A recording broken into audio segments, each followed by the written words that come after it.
సేవ, సుపరిపాలన, పేదల సంక్షేమం ధ్యేయంగా మన దేశం గత దశాబ్ద కాలంగా పరివర్తన చెందింది.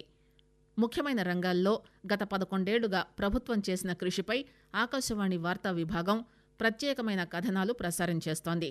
దేశంలోని మైనారిటీ వర్గాలకు సాధికారిత, అవసరాలు, అవకాశాలు, సంస్కరణలపై ఈనాటి కథనం మీకోసం.